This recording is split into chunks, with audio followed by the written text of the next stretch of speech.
zazake gloria gloria amen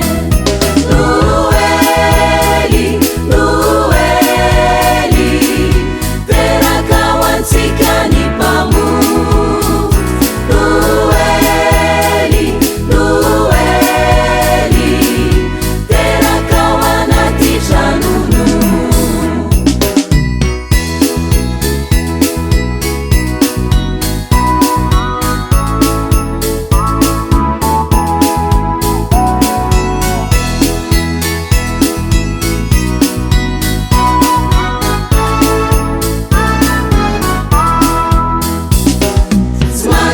zai zavachadao tulucha fanifunai lwazunaya tulucha wentinai mitsauka ani Jesu zazake gloria gloria amen